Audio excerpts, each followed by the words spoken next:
Here for more is Joachim Bühler from the German digital association Bitkom. Mr. Bühler, if you were a youngster just finishing off school and you were going to university, what would you study? What would be the best? Well, at the moment, I would decide for one of the so-called MINT education, which means mathematics, information systems or society. So the technical experiences and the technical education would be my favorite. And what do you think are going to be the areas of fields where we're going to have the most growing demand for humans?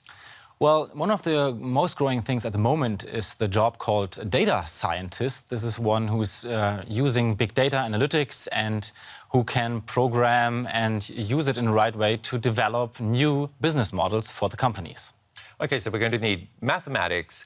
We're going to have to be trawling through data, something that computers can do much better than us, I have to say, though. Yes, that's correct, but you still need humans with the creativity, and you still need to say the computers what are the goals, what they have to do. That's correct. Okay. And therefore you need still humans.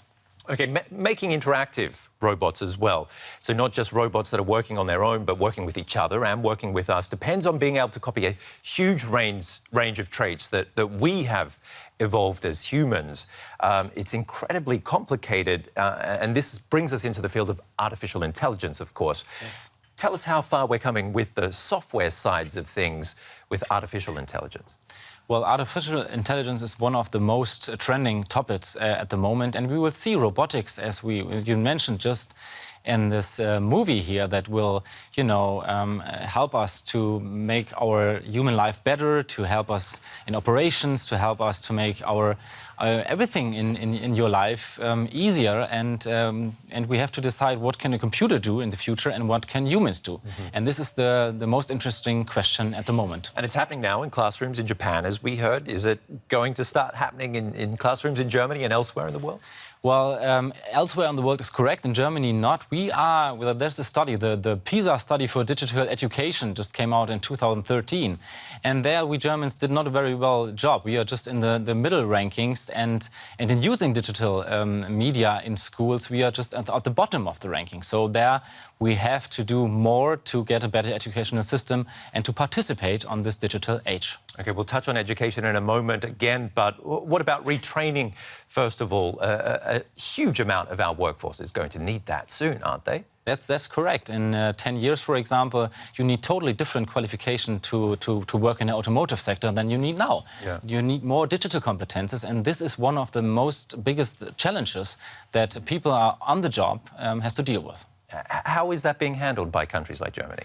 Well, we have our dual educational system. This is a starting thing. And then we have education training on the job. And every company has to ask himself, which are the qualifications that I need in the next 10 years? And how do we qualify our people on the job?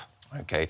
Mr. Bühler, we'll come back to you in a moment. First of all, let me just bring up this one topic. At the moment, many robots are programmed to carry out repetitive and very specific tasks. But we are still needed, of course, when it comes to the complex problem-solving tasks that we need within big industry. Huge projects like shipbuilding, for example, they require a lot of lateral thinking and the ability to juggle very different tasks all at the same time. At a shipyard in northeastern Germany, our reporter Joachim Eggers visited an apprentice training to become a construction mechanic. He's one of about 3,000 workers there, building bigger and bigger vessels on tighter and tighter schedules. For many, it would be a dream come true to work on cruise liners like this. Martin Cornelius is living that dream. He's been working as an apprentice at the Meyer Werft Shipyard since last September. I get up at 5 a.m. and ride to work on my bike. I start at 6:30. We meet in the workshop. The foreman assigns us to an area, and off we go. The 17-year-old could hardly wait to start his apprenticeship.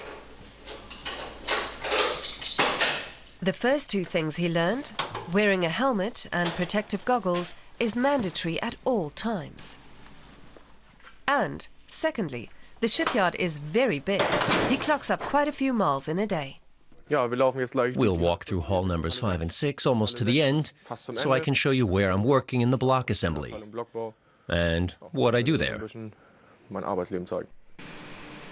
Physical fitness is vital. The halls are hundreds of meters long. Workers at the shipyard typically spend 1 year building a cruise liner in these halls.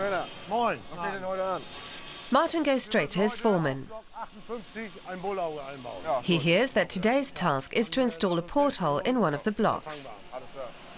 The two then immediately get to work. The apprenticeship runs for 3.5 years. Martin is in his second year of training. He spent his first year at a vocational college learning all the basics. We learn how the tools work in theory, and then in practice we learn about filing, how to work with a lathe. We do sawing, milling, and other metal work. The kind of huge passenger liners that the Meyer shipyard builds have to be constructed in stages. The work is divided into individual ship blocks, which are put together later. The construction mechanics play a key role in all of this, and that's the job Martin is learning. He'll later be responsible for the interior construction, a multifaceted job that not everyone is suited to. Hello. Moin. Hello. Hello, Martin. Oh, we both got a handle one? Martin's training supervisor went through the same apprenticeship himself 28 years ago. You need a basic school-leaving certificate with good grades, especially in math. You need to be a team player, and your work ethic and social skills are important. So is your overall personality. Martin Cornelius is one of 270 trainees. During the lunch break, they all want to know what work he was doing while the TV crew was looking over his shoulder. He says he's spending the afternoon on board the ship, something not everyone gets to do. The workers have to line up to be registered before they can board. The Meyer shipyard specializes in luxury cruise liners. This one is nearly ready. The trainees earn nearly €1,000 a month, so they couldn't afford a Caribbean holiday on one of these ships. Instead, they have to focus on working hard. The shipyard is building larger cruise liners these days, and in shorter time. That means apprentices have to cope with stress and working under constant time pressure. As the work speeds up, they need to keep pace. It used to take 2 years to build a ship of this size. Now it's done in half that time. There's no shortage of work. I'll continue my training until my 4th year, just under 2 more years, and then hopefully get a job here. The chances of being taken on are pretty good. The order books are full. Soon the team will be starting work on the next seagoing giant. Back with Joachim Bühler from Bitkom. Mr. Bühler, we're talking about the backbone of German industry, their shipbuilding, also making cars and things like that. You come from a sector that's very interested in digital industries and our digital future. What is going to play the bigger part in our future here in Germany or in the world? Well, at the moment we can see that our backbone industry, as you called it, comes together with the ICT sector. And this is what we call Industry 4.0. And this is quite interesting. And the big question is, which business model is the business model that sets the standards? Is the digital business model or the classical backbone industry? And the question is nearly open at the moment. Isn't it already being answered? I mean, there are lots of tech companies that are already setting the standards, aren't they?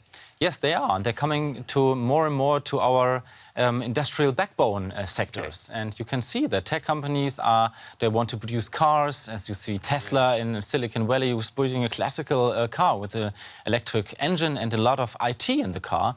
And they are coming to our industrial backbone nearly close. OK, so let's go back to education. Should we be sending our kids then not only along to mathematics class, but to coding class as well? Well, for example, it would be very nice and it would be very good if we do so, but we don't.